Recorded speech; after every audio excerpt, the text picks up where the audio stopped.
was in Philadelphia. Allen Iverson came back to Philly. Stephen A. reported some stuff about Allen Iverson's private life. A lot of people were upset about that played for their team and former players and current players about the private things that Stephen A. said in the newspaper about AI's private life. They felt like he turned his back on AI, a person that was the first guest on the show, a person that gave him exclusives. A lot of people were upset about that. They felt like he crossed the line. How did you take that, and what do you feel about the fallout from that? First of all, I would give you a big hug right now if I was right next to you for asking me that question. Thank you so much, because I'm glad that you brought that up. With Allen Iverson, and I reported, by the way, Allen Iverson and I met a month ago. Everything's cool. But we didn't talk for 2 years. Allen Iverson was devastated by what I reported. But to say that it was private is laughable. The reality of the situation is that the reason why Allen Iverson was the first guest on my show, a lot of people always look at it just like you just explained, Jalen. He did me a favor. He looked out for me. He was the first guest on my show.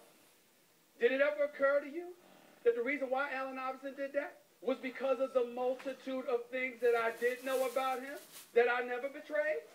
Did it ever occur to you that as a journalist, where it's my job to report the things that I know, the things that I see and what have you, how many times I turned my back to certain things and how many things I didn't report? Did it ever occur to you that the relationship that was cultivated was because I hold firm to the belief that certain things are private? Now let's take it, Allen Iverson, for example. The fact is that he was missing games for the Philadelphia 76ers. I'm not calling him out. These are all things that were reported. And like I said, he's doing much better, and God bless him. And I love him. But here's the real. I'm writing for the Philadelphia Inquirer. He's missing games for the Philadelphia 76ers. His people are telling folks that he is in the hospital with his daughter.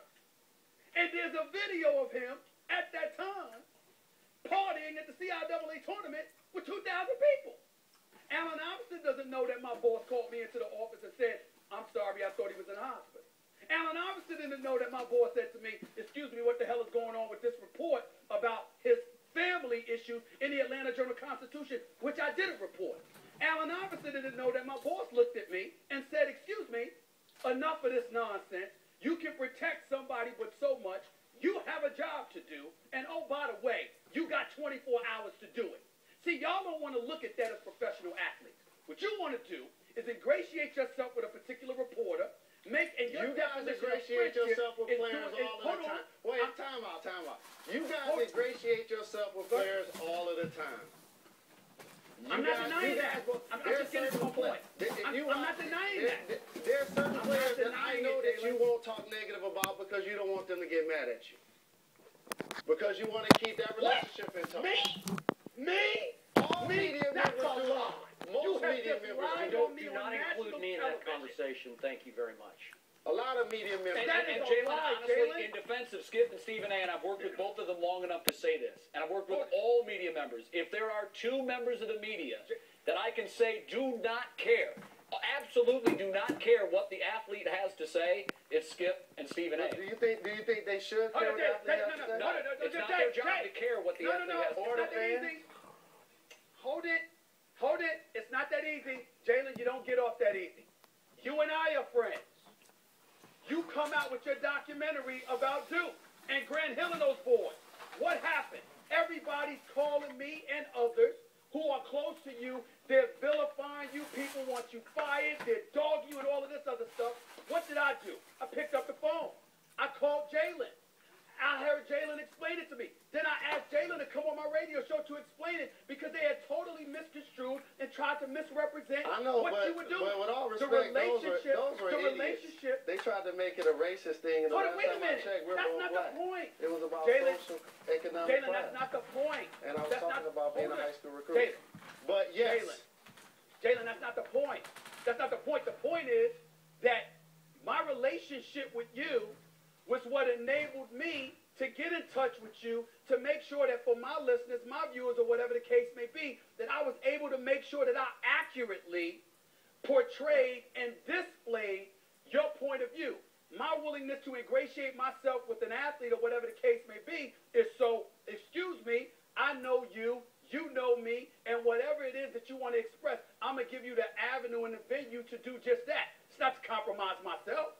It's not to sit there and say, oh, I'm going to say what you want me to say the way you want me to say it. I've never rolled like that. And if anything, my relationship with Allen Iverson proved that, because I was tighter with nobody than I was with him, and I wouldn't let him do that. Do media members have favorites? So again, it's not true. Do media members have favorites, Skip? Since I haven't spoken for the last 22 minutes, I think I'm going to bring this conversation back to where we started. I'm going to get this back on the table, and I'm not going to let you off this hook. You did cross a line with me, in my opinion, yesterday. We spoke about it after the show. Is that true? Yeah, we did. You apologized to me after the show. Did you? Because the reason why I apologized to you, because it hurt your feelings. That's why I apologize. Now, did you think you crossed the line? Does it cross the line when you attack the kind of player you think I was? We're not going to change the subject. We're going to get back to this because I'll just tell you, you crossed the line with me. You called me a liar. Came on this show out of the left Actually, field. I asked you a question. Okay, you called me a liar. I asked you how lead much to the conclusion of something you'd read on some blog. It wasn't and I didn't you didn't do your homework. You saw the Fab 5 doc, right? I'm a student of trash talking. I pay attention to everything. And I don't know didn't do your Did he homework. call you a liar? I didn't call you a liar. He's jumping to that conclusion Well, that I lied about my high school I career. asked you a question. Yeah. I asked you. Okay, but the point is, you didn't do your homework. You didn't report that story. You didn't ask me what the truth was about it before you So asking you means I'm reporting it? Yeah, absolutely. And the point is, you say assassinating character. Well, I do my homework. That's the one thing I do. I'm never wrong about the facts. Now, how I interpret the facts, you can choose to say you're out of your mind. That's fine with me. I make my calls. I carefully watch my games. I voraciously read everything I can get my hands on, and I don't leap to conclusions factually. That's your job. That's like saying the guy goes to practice. Sure, it's your job, too, because you're now a media member. Absolutely. Okay? So when you say, can you assassinate character? Well, I'll bring character into play when it undermines performance. That's when it becomes germane to this discussion. That's when I'm going to bring it to this table. And, yeah, I did nickname Chris Bosh Spice. And you know what? It was dead on accurate. And now, you got to understand, some people are going to be nice and allow you to do that. Like, I play with Chris Bosh. I know him. He's a very good guy. Yeah. He allowed you to do that. No, he didn't. He came in here and challenged me in my face about it. Challenges you is what Jim Everett had to deal with Jim Rome back in the day. If you want to go there,